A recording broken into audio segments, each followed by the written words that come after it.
आज हम बात करेंगे उन फैक्टर्स के बारे में जो रिस्पॉन्सिबल है सीआरएम के ग्रोथ के लिए एंड सीआरएम की सक्सेस के लिए।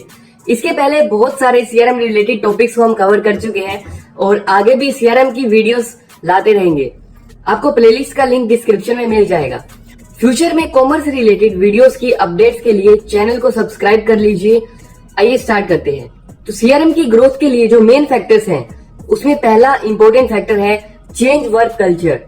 सीआरएम के सक्सेस होने के लिए सबसे इंपॉर्टेंट है कि ऑर्गेनाइजेशन का हर एक डिपार्टमेंट, हर एक इंडिविजुअल इसके ऑब्जेक्टिव से अवेयर हो।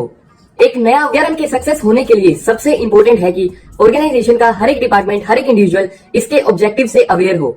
एक नया वर्क कल्चर डेवलप किया जाए, पूरे स्टाफ को एनकरेज किया जाए सारे टास्क को नए सिस्टम से परफॉर्म करने के लिए। सब एक नया वर्क स्ट्रक्चर अडॉप्ट करें, ऐसा वर्क स्ट्रक्चर जो कस्टमर के इंफॉर्मेशन पे बेस्ड हो। एम्प्लॉइज को पूरी तरह से इसमें इन्वॉल्व होना पड़ेगा, तब जाके कहीं ग्रोथ दिखती है। नेक्स्ट फैक्टर है स्ट्रेटेजी फर्स्ट, टेक्नोलॉजी सेकंड। आपको एक बात हमेशा याद रखनी होगी कि जो सीआरएम सॉफ्टवेयर है वो कस्टमर रिलेटेड मैनेजमेंट स्ट्रेटेजी को इंप्लीमेंट करता है। बिना स्ट्रेटेजी सिर्फ सॉफ्टवेयर यूज करके फेलियर ही हाथ लगेगा। टेक्नोलॉजी आ गई इसका मतलब ये नहीं है कि हम प्लानिंग एंड स्ट्रेटेजी करना बंद कर दे। बिना स्ट्रेटेजी एंड प्लानिंग के टेक्नोलॉजी का यूज करेंगे तो हमारे साथ कुछ ऐसा हाल होगा। Fire off. Fire off. Open door. Door open. Så ska vi sätta en till. Fire. Open door. Run voice command. Open door. Run voice command. Open door.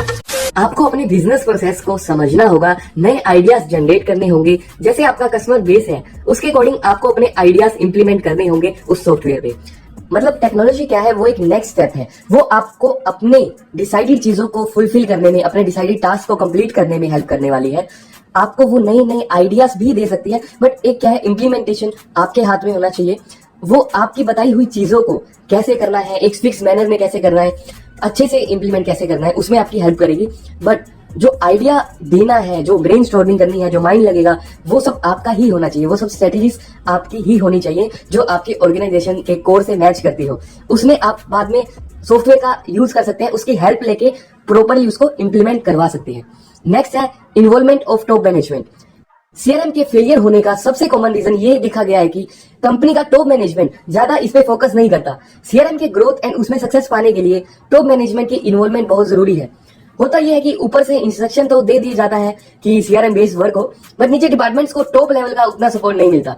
Top level management को CRM के implementation process को back करना चाहिए, उनको उसे अच्छे से समझाना चाहिए कि इसका इंप्लीमेंटेशन क्यों जरूरी है, और उनके पास एक प्रॉपर रिकॉर्ड होना चाहिए, कुछ इंसेंटिवाइज होना चाहिए कि अगर कोई उसको अच्छे से फिल कर रहा है। फॉर एग्जांपल सीआरएम की रिक्वायरमेंट है कि उसके अंदर कुछ इन्फॉर्मेशन फिल करनी है, तो अगर जो एम्प्लॉय उसको अच्छे से कर रहा है तो उसको इंसेंटिवाइज कर देना चाहिए, जिससे क्या होगा, लोग अच्छे से उसको इजीली अडॉप्ट करेंगे और कोई प्रॉब्लम नहीं आएगी।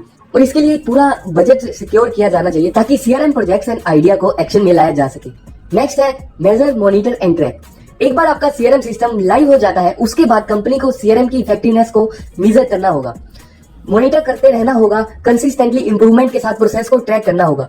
सीआरएम पे पॉजिटिव ग्रोथ तब दिखती है जब अपनी मैनेजमेंट की एबिलिटी के अकॉर्डिंग स्मार्टर डिसीजन लिए जाए। नेक्स्ट है स्किलफुल स्टाफ। सिर्फ हार्डवर्क डिसाइड नहीं करता है कि आपको सक्सेस मिलेगी। स्किल्स, एबिलिटी एंड टैलेंट बहुत जरूरी होता है ग्रोथ एंड सक्सेस के लिए। आपको देखना होगा कि सीआरएम की मैनेजमेंट एंड इंप्लीमेंटेशन के लिए स्किलफुल स्टाफ को सिलेक्ट किया जाए। ऐसे एम्प्लॉइज का होना बहुत जरूरी है जो नए वर्क कल्चर में जल्दी से सेटल हो जाते हैं। जो एम्प्लॉइज आनाकानी करते हैं तो आपको उनको ध्यान से केयरफुली सिलेक्ट करना होगा कि ऐसे एम्प्लॉइज ना सिलेक्ट हो जाएं जो किसी चेंज को रेसिस्ट करते हो, जो किसी चेंज के साथ हैप्पी ना हो। आपको उन एम्प्लॉइज को सिलेक्ट करना होगा जो इजीली सिचुएशन के साथ अडॉप्ट कर जाए, नई टेक्नोलॉजीज के साथ इजीली अडॉप्ट कर जाए। जो एम्प्लॉइज अवेलेबल है उनके लिए ट्रेनिंग प्रोग्राम चलाए जाए, मोटिवेटेड स्टाफ हो जो आपस में इंफॉर्मेशन शेयर करके काम करे। नेक्स्ट है use experience and expert CRM consultant. आप अपने एक्सपीरियंस से ही सीखते हैं, सेम आपके बिजनेस में भी है। आपको टाइम के साथ साथ सीखते रहना होगा सीआरएम की स्ट्रेटेजी एंड प्लानिंग में कौन सी चीजें सही जा रही हैं, कौन सी चीजें गलत हो रही है, उसके अकॉर्डिंग डिसीजन लेने होंगे टाइम टू टाइम। अगर कोई प्रॉब्लम फेस कर रहे हो तो इसकी फंक्शनैलिटी है, उसको लेके आप एक्सपर्ट से कंसल्ट कर सकते हैं जिसको सीआरएम स्पेसिफिक नॉलेज हो, क्योंकि वो सीआरएम को आपकी रिक्वायरमेंट के अकॉर्डिंग कस्टमाइज कर देते हैं। अब आइए नेक्स्ट फैक्टर की बात करते हैं जो कि है कस्टमर इन्वॉल्वमेंट। सीआरएम की ग्रोथ एंड सक्सेस के लिए कस्टमर का इन्वॉल्वमेंट बहुत जरूरी होता है, क्योंकि आखिर में ये सब उन्हीं को ध्यान में रखकर ही तो किया जा रहा है। डायरेक्टली और इनडायरेक्टली उनका पार्टिसिपेशन बहुत जरूरी है। उनके क्रिटिकल थॉट्स, उनका फीडबैक बहुत एसेंशियल होता है। उनके लिए बहुत इजी बनाना चाहिए कि उनको हमारी सर्विसेज या प्रोडक्ट कैसा लगा। उनके लिए बहुत इजीली एक फीडबैक देने का सिस्टम होना चाहिए। नेक्स्ट फैक्टर है smooth integration of departments. CRM के ग्रोथ के लिए सभी डिपार्टमेंट्स को मिलकर काम करना होगा। अच्छा, हमको सिखा रिया है। अरे हाँ, पता है कि सीआरएम सीरीज में हम ये पॉइंट बार बार डिस्कस कर चुके हैं, लेकिन सीआरएम के ग्रोथ फैक्टर के लिए भी ये उतना ही इंपॉर्टेंट पॉइंट है, क्योंकि ये बहुत इंपॉर्टेंट हो जाता है कि ऑर्गेनाइजेशन का हर एक डिपार्टमेंट एक आपस में कोऑर्डिनेशन में काम करे, कस्टमर रिलेटेड इंफॉर्मेशन आपस में शेयर हो, क्योंकि ऐसा हर डिपार्टमेंट अपना इंडिविजुअली काम करेगा तो सीआरएम ग्रोथ की तरफ नहीं, फेलियर की तरफ ही जाएगा। नेक्स्ट है minimise financial risk and maximise returns. आपको समझना होगा कि सीआरएम कोई वन टाइम इन्वेस्टमेंट नहीं है, ये कोई मैजिक टूल नहीं है जो कि एक बार आपने लगाया और सब चीज सॉर्ट आउट हो गई है। यानी सीआरएम एक जर्नी है, ये कोई डेस्टिनेशन नहीं है। सीआरएम को यूज में लाना ही पर्पस नहीं होना चाहिए। इसके थ्रू आपको अपने बिजनेस में प्रॉफिट अर्न करना है। मतलब इसके ऊपर इतना भी फाइनेंशियल रिस्क नहीं लेना चाहिए कि बिजनेस को लॉस हो जाए। आपको सीआरएम का यूज करना है, इस पे डिपेंडेंट नहीं होना है कि जो इनबिल्ट चीजें दी गई हैं उसको एज इट इज इंप्लीमेंट करके उस पे डिपेंडेंट नहीं होना है। आपको अपनी रिक्वायरमेंट के अकॉर्डिंग उसको कस्टमाइज करवाना है। सो आपको एक लिमिट तक ही फाइनेंशियल रिस्क लेना है। आपको फाइनेंशियल रिस्क को मिनिमाइज करना होता है और रिटर्न्स को मैक्सिमाइज करने पे फोकस करना होगा। उसके लिए जो जो भी आपको उसमें चेंजेस करवाने हैं, जहां जहां पे भी आपको लग रहा है कि चेंजेस की रिक्वायरमेंट है, तो आपको वो करवा लेने चाहिए।